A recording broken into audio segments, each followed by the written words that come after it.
day, I go somewhere different. That's what I like about this job. My friends, I've driven through by this neighborhood many times. And look at that house. Oh my gosh, it's huge. It's massive. And she didn't want to wave. Yeah. Driven by it many times, had no idea these homes were this big up in here. Because the one's off the highway, because this runs right off the highway, but yeah, I didn't hear any highway noise. Welcome everyone, this is John with Living in Our 50s. I'm out in Melissa, Texas today, taking care of Teardrop Hero RV. The guy wanted to go out this weekend with it. When he hooked it up, he started cleaning it up and getting it ready to go, and lo and behold, his lights didn't work because the mechanism that puts the wheel down had cut into the cord, his 7-way cord. So I came and fixed it for him. Now his plans are back on for this weekend. You ever, I guess this is parking. This is weird. What was I gonna say? Have you ever something? I guess this town has spring break too. Nobody's at this school. But a lot of people out camping this week. And now, I thought I'd be busier this week, but it's been kind of low key. We'll have I should have gone camping this week, I guess. But anyhow, I was filling up with fuel over at the Walmart in Anna, and I look over, see this weird looking, it looked like a power grid of some sort. I was like, what is that? Now I saw something lift off from it. It's a one of those like a drone station, I guess, where they deliver, I don't know what kind of groceries they can deliver from a drone, but because I think they can only carry a couple pounds, 2 or 3 pounds maybe. Yeah, I'll throw that video in here right here, but hope that video's saved, because I have no idea if it did or not. It just all of a sudden cut off. But we're leaving Melissa, heading back to the house.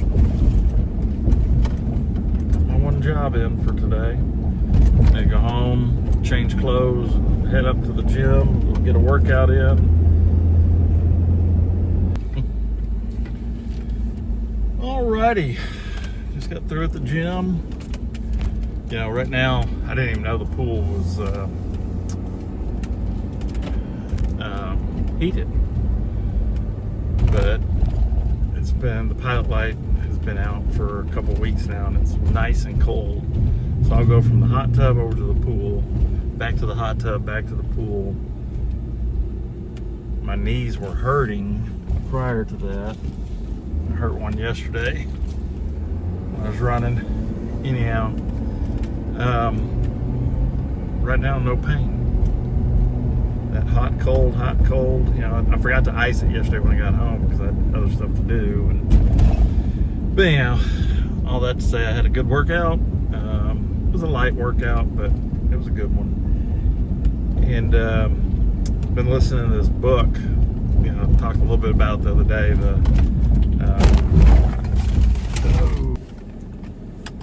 The book. It's called Mission Drift. And I started listening to it today again. I've listened to it a couple times probably already, but yeah, I pick up on stuff every time. And yeah, it's amazing some of these organizations that started out as Christian organizations, like Harvard, their mission statement used to have Christian values in it, and I guess now, I don't know what their mission statement is now, but you know, at some point somebody came along and said, hey, we could do this and this, or get this or this if we just drop the Jesus. So they did. man, just, I don't know. I just, there was a part in there that the guy was talking about, you don't go, he says something, I guess somebody came to him and said, let's see, I guess he was working for Compassion International. And he said, there's compassionate people out there that aren't Christian. Why don't we get rid of the Christian part and we can have a wider donor base? And of course, the people said, no, we're going to keep it this way. And that's good. But I just encourage y'all to read the book, because you'll be surprised by some of the places that used to be, have a mission of being Christian, or they had a Christian mission, and now they've dropped it. And it blows me away. I don't know how people can do that. There's this guy in there, anyhow. I started to tell you this, that he said, you don't go to work and talk about Jesus. Why would you do it? I was, well, you absolutely do. I was just like, what kind of job do you work in? I guess if you work for the government, like a government job or something like that, you might be restricted from talking about Jesus. I don't know. But a lot of people do. A lot of people bring Jesus into their workplace, whether they're supposed to or not. This nation was founded on Christianity. The Christians, the churches used to have the hospitals. They built the hospitals. They built the schools. And then we gave it all back to the government. Gave it all to the government for them to run it. I think it was the biggest mistake we ever made. But that's just my opinion. Anyhow, hope y'all are having a good day. It's Mission Drift. I may talk a little bit more about it. I can't remember the quote. I'm gonna have to go back and listen to it in a little bit. Alright, so basically in the book he talks about there's two different types of mission drift. One, when you're present, say it's the organization you started, sometimes there can be mission drift with you still at the helm. A lot of them, though, I don't know, he doesn't say how many, but I guess a good portion of them happen after the founder leaves. And I'm just amazed by how well I'm not amazed. It happens, because I remember a guy telling me one time he had taken over this homeless shelter, and it's got a cross up on it. It's got a chapel, had a cross on the chapel and everything, and he said it was founded under Christian values, but he said half of his board didn't even know Christ. So it took him a little while to get all that worked out to where he got, board members that were Christ believers, and, got things moving in the right direction. They've grown, and they've been able to, expand and all that kind of stuff, because he brought it back to what the original mission was. And I thought that was really cool. So it can happen. You can bring it back, but it's not something that would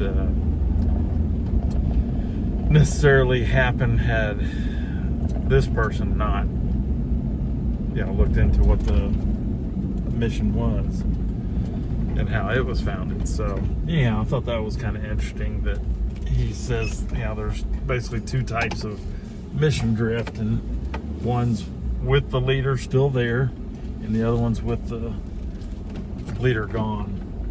And it's just, through the process of replacing board members and what have you. Elders are a church.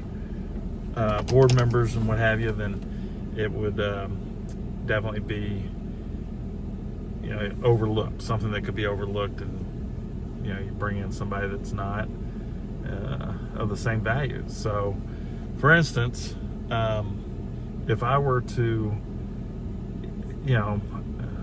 bring in somebody that, I'm trying to make an analogy here, I'm not sure if this is going to work, but if I brought in a worker that was going to help me, and he doesn't have the same ethics that I have, as far as, for instance, when I ask somebody for a Google review, you know, I asked them, I said, you know, if you feel I gave you 5-star service, then please give me a Google review. If you don't feel like I gave you 5-star service, then we have more work to do in order to make it 5-star service. So, you know, some people just, they're not going to give you 5-star service because they felt like it was too expensive. Well, that's what, you know, being a mobile tech, the benefit of me being a mobile tech and coming to you is you don't have to go take your RV into a shop and be without it for 6 to 8 weeks, if you're lucky. I mean, very few of them just keep them for 6 to 8 weeks.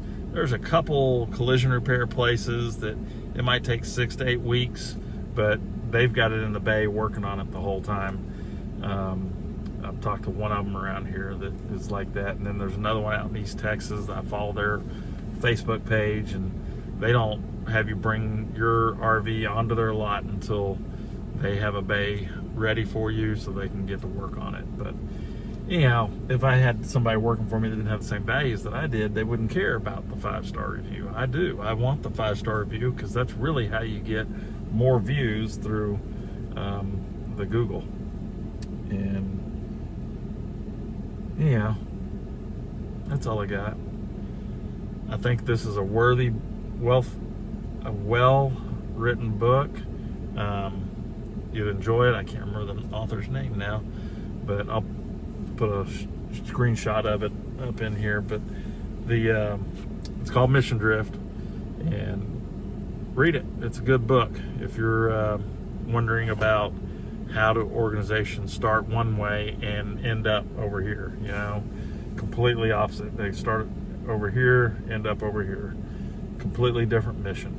Yeah, it kind of helps to explain that kind of stuff. But other than that, I think that's it. I'm gonna try to see if the family wants to go get something to eat instead of us cooking tonight. Hope y'all have a great evening. And if the Lord wills, we'll see you in the next vlog. God bless.